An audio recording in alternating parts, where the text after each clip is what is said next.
Hey, what's up, everybody? Matt from Red Paw here. So, I just did a podcast with Ripstop on the record. And if you know Ripstop by the roll, you're definitely an MYOGer or a DIYer.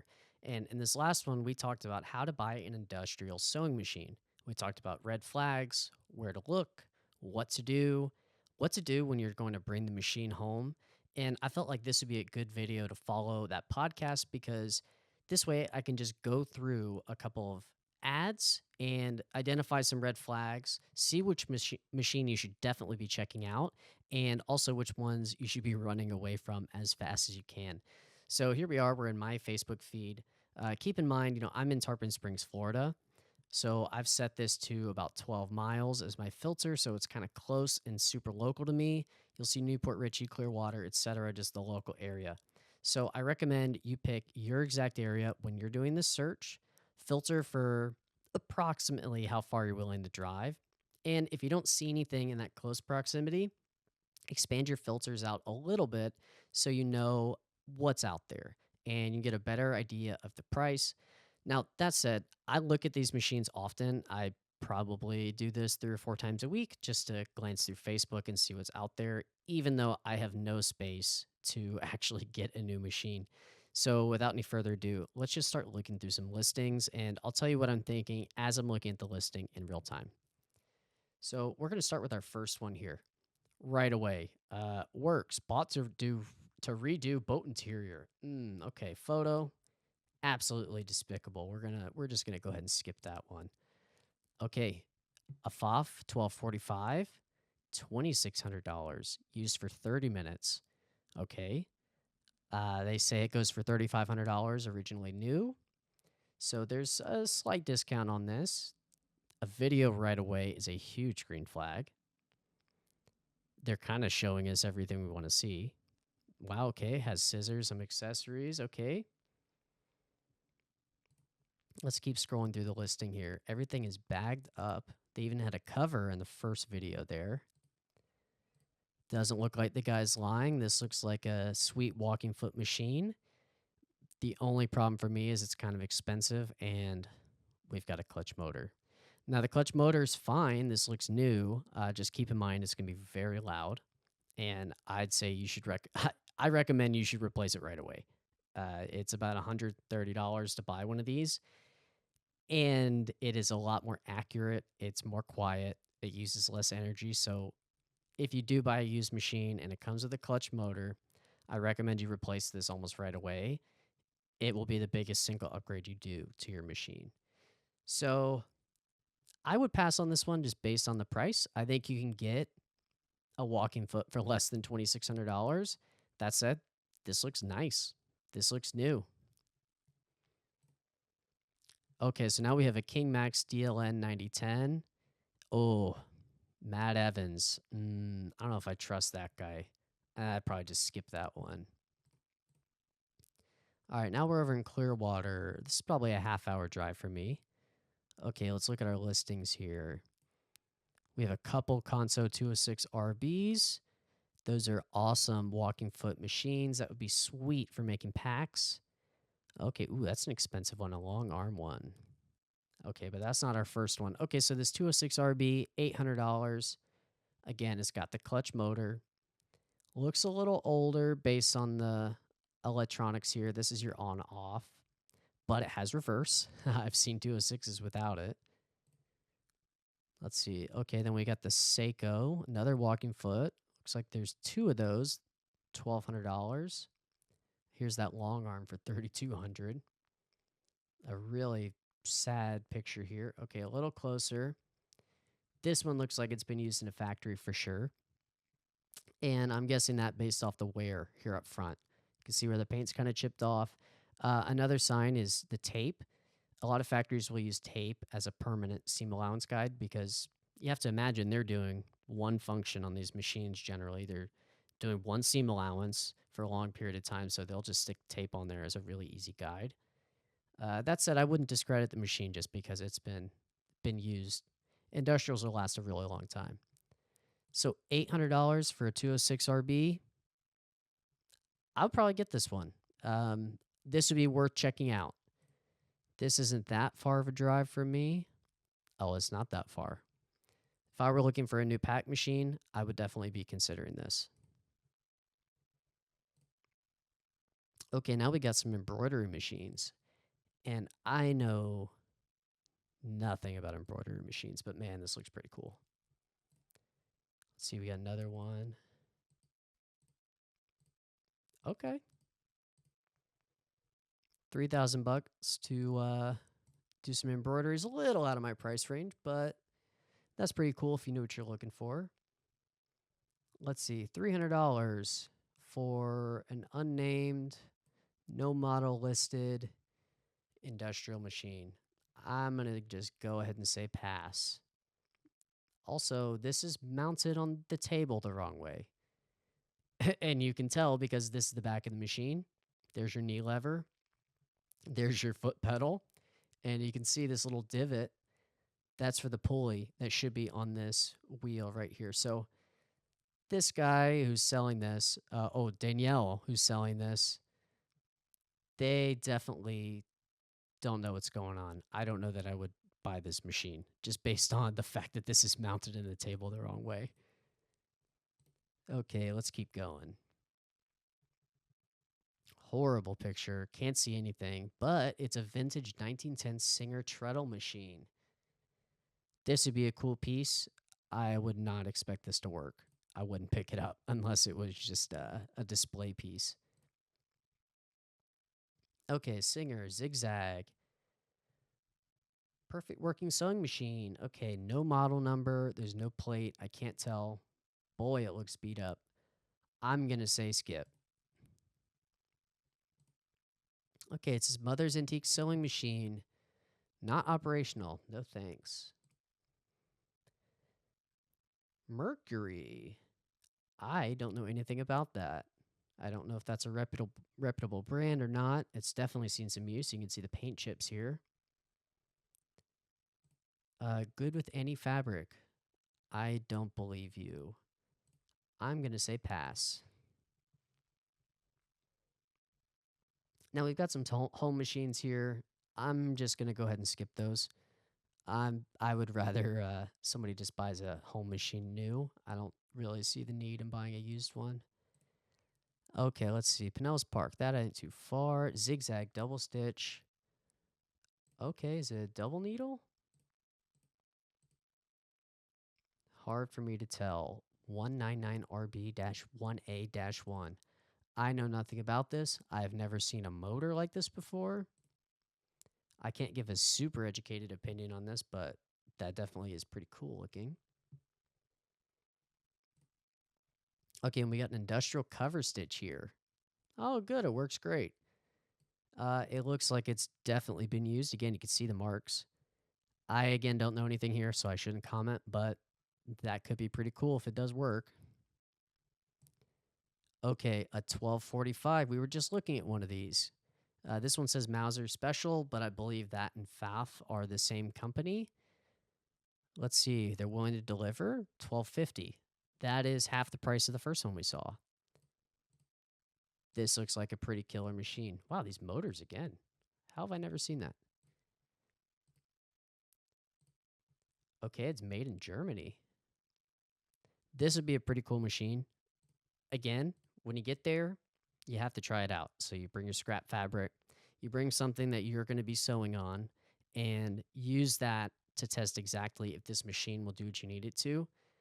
I'm going to say green flags. I think the table's a little beat up, but the machine isn't, and the tables are cheap. So this one would be worth investigating for sure. Let's see here. Singer sewing machine. Ooh, a 20U33 for $1,000. Now, if you guys don't know the line of machines I have here, I have a 20U73? No, 20U53. So it's the similar kind of model here.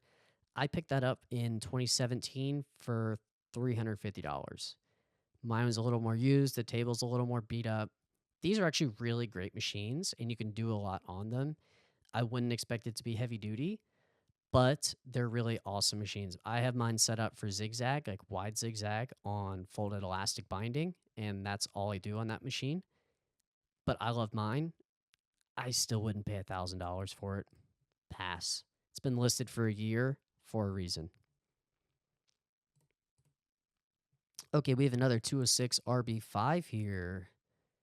Okay, this does look like it's brand new. Only been used a couple times. Got it. And you can tell it looks pretty good. I'd say not a bad choice. A little expensive. You can get the other one for $800, but this one's definitely newer. And if you're not into super used machines, then I could see this being worth it.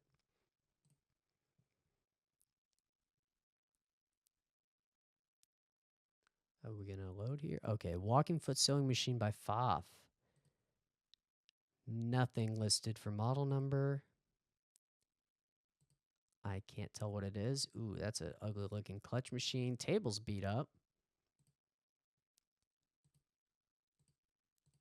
It's not horrible, but I'm going to probably say pass. I don't know anything about this. I've never seen one of these. Could be worth investigating if it was close. I don't know where Gibsonton, Florida is. All right, let's keep going here.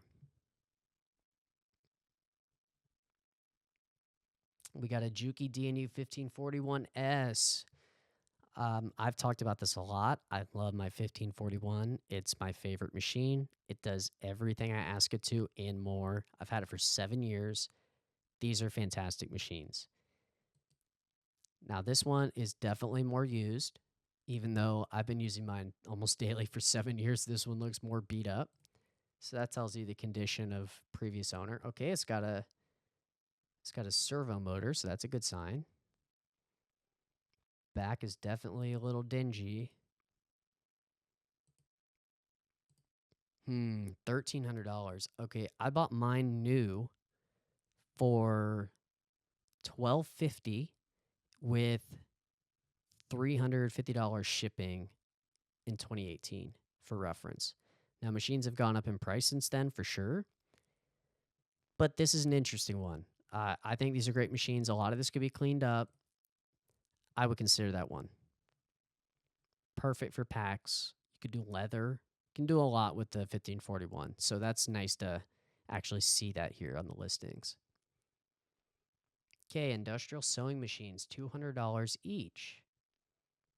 Okay, we got a Brother. Looks like a Brother drop feed. Doesn't look horrible, but that looks gross. Ooh. Okay, we got a finger in the picture and a 4-needle chain stitch. Okay, not my type of thing.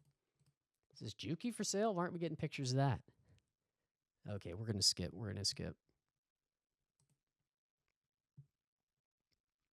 All right, we got a console in a box. Got it. We got a clutch motor. It's already trashed. Why are we showing staples? Okay, skip.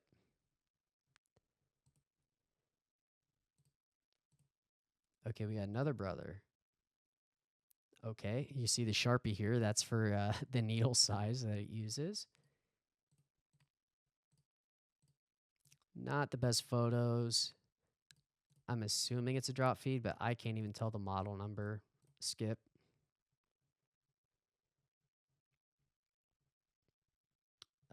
Okay. Adler. Adler's a good company. They've been making machines for a while. And we have no pictures of the front of the machine. They tell me the make and model here, 267 GK373. I'm not paying $1,500 for not seeing the front of the machine. They have a great motor. I'll give them that. But that's not worth it. Let's see, we got a bunch of vintage machines. I can't comment on that. I don't know much about them other than I'd like one just for a display. I think that'd be cool, but I'm not picking that up in any serious way. Oh man, we're gonna have to scroll a lot here. Okay. Okay, we got a big listing here. He's got a lot of machines. He's got a 20U. Okay, I'm looking forward to that. A Pfaff 9020 zigzag, overlock serger. Okay, so this looks like a clone of my Singer 20U, but made by FOF, which is cool.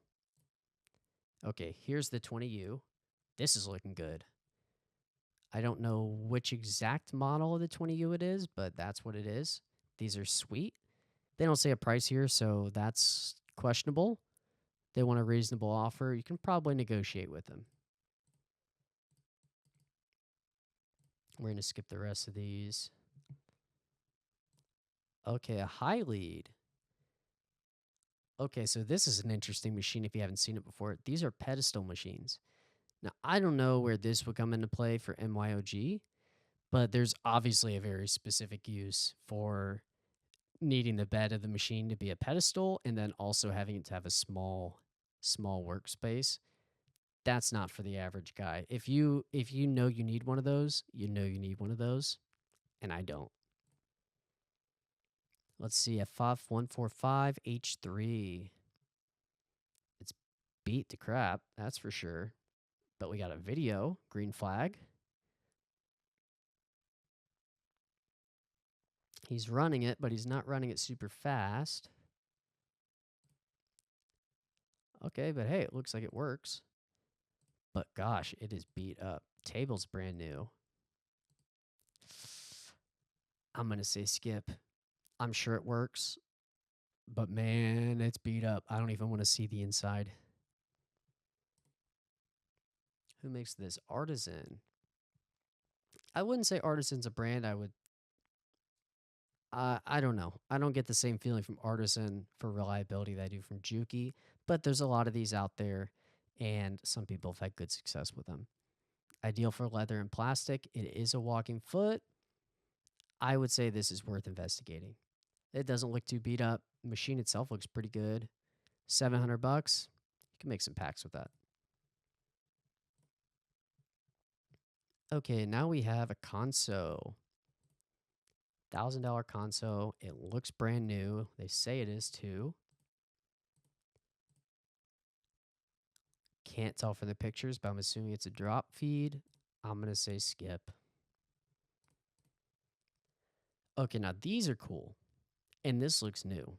The Juki LU 2810. I've seen this in a couple factories. And this is a heck of a machine. This is heavier duty than the 1541, and these are pretty sweet. $4,000 in Northport. This is one of those things, if you know you need it, you probably need it, but you likely don't. I've seen better deals on these. I'm not paying $4,000. JD Bow, selling just to make room. And in Spanish, let's see. Okay, he doesn't want to move with it. Fair enough. Moving with the machine's a pain in the butt. This looks like a Juki 8700 clone for $1,000. I'm going to say skip it. You can get an authentic 8700 for less than that. Scrolling. DDL 8300, similar to the 8700. You're going to have a straight stitch, drop feed machine, video, huge green flag. It's working. Okay, it doesn't look too bad. It's got a clutch motor, probably would swap that, but $600. This is serviceable. Now, drop feed's not going to be great for doing packs and super heavy stuff, but this is a pretty good machine. If you're doing clothes or light duty stuff, up to medium duty, this would work pretty darn well. So, $600, it's worth investigating. A little far from me in Jacksonville, but that ain't a bad deal. Let's keep going. Ooh, this is my machine. Well, I'm not selling it, but it's the 20U53 for $360. He's priced it to sell fast. Okay. Table is abysmal. Man, the table looks really bad. This is not a glamour shot here. Ooh. And this is why you look through all the photos. Nope, no thanks. I don't know what happened here. God, I really don't know what happened here, but I want zero part of it. Skip. Those are good machines, but that looks bad. If the thing you're looking to buy, piece of industrial equipment, looks like it's been sitting outside for a year or two, don't buy it. Just save yourself the trouble. Okay, we have a console here. Model 230. Don't know much about that. Looks like a drop feed. Tested. And it works. I don't know. Is this a light or. I'm going to say no. I don't like the look of rust here. $500, but I don't like the look of the rust. Again, we're skipping home machines. Interesting. Okay, a DLN 415 5. Okay, so this is a needle feed. This one has a very old computerized system. So it looks like it has the auto back tacking. It's hard to tell, but it probably has the auto cutting too. Man, I've never seen one of those computer systems. Normally it's very small. Oh, this definitely should have the auto back tacking and cutting. $600. This one's worth looking into. This is old for sure based on the computer. Normally it's like a third of that size. It's really slim. It's not like a big concrete block on top of your machine, or it's in the motor now. Like my needle feed has a direct drive motor, but $600. I'd look into it. I'd test it out. Okay, we have a Cellrite LSZ. These are decent machines, and these are good if you're really limited on space.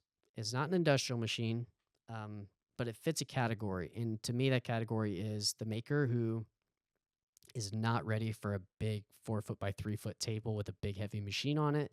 This is stowable. It's got a box. The only con with these, in my opinion, and I've only used it once. I had a friend with one. I used it.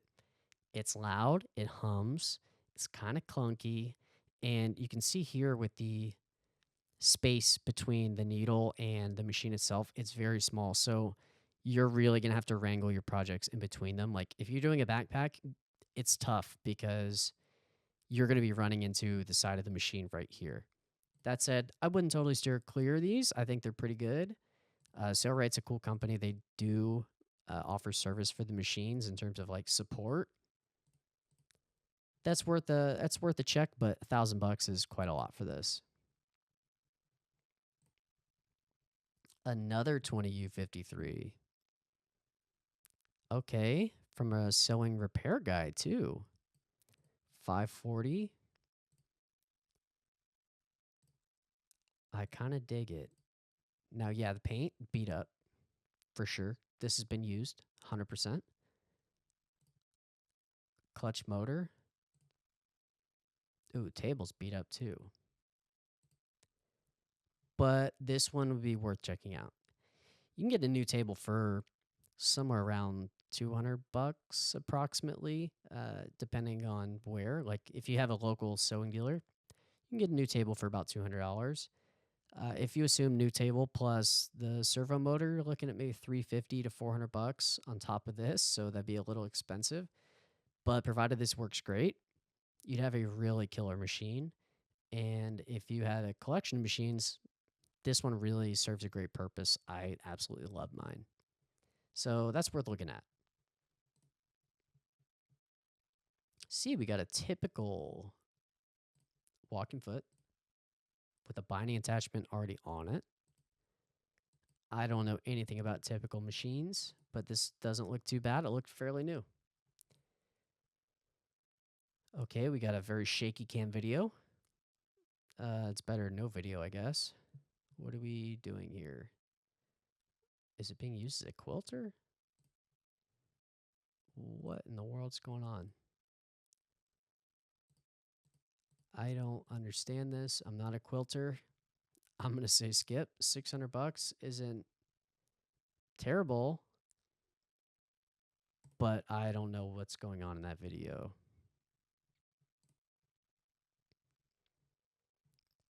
Okay, we have a super deal for an 8700. Why is it $2,800? Is it everything? Yeah, not worth it. Okay, we're gonna keep going here. We got some more machines. Ooh, terrible, terrible picture. 700 for both. One looks like an overlocker or serger. I'm gonna say no. I mean, it's two machines. Maybe if you needed both, but I'm gonna say no. Okay, we got another Juki here. Okay, it's got a digital motor. That's pretty cool. 450. Mint condition. DDL. What the? I can't read it. DDL 5 something series. This wouldn't be too bad. I'm not sure if this one's a needle feed or what. It definitely could be. I know some of those DDL 5 series with 3 numbers are usually needle feeds, but that could be worth a couple questions and investigating. Okay, we got another industrial here. It's an Adler walking foot. Okay, no model number. Oh boy, it's a little beat up, but it ain't bad. I don't know what this is. Why are we adding sponges to the thread? The thread tension system. No thanks. Never mind. I take back what I said. So I think you can see what I'm doing here. I'm just kind of scrolling through the listings, looking immediately for what looks good, what looks horrible, what looks scary, and what could be fixed with a little bit of clarification. So if you can find out the model number when they don't provide it or it's not shown in the pictures, that would be a good thing because that's a great point to research. The other thing is, I always like to look for the wear. If the machine has a lot of wear on the outside, you just know that there has to be a lot of wear on the inside too. It's an indicator that could have been used in a factory. Some things like this could be 20 years in a factory, and that's how they got all scratched up. So, all that's good to know. This is my general process for looking through these machines, and I hope that was helpful for you. I tend to look through Facebook Marketplace 3 to 4 times a week. Even though I have absolutely nowhere to put a new machine, I really like to look and someday I might like to add more to the repertoire and get a cylinder arm machine, for example. There's a couple specialty machines I'm always on the hunt for. Some are more rare than others. Like to find a cylinder arm machine is kind of tough on Facebook, but it is really common to find a walking foot or a drop feed like I showed you here. So I hope you have the best luck with searching, and I hope this video was helpful for you. Have a good one.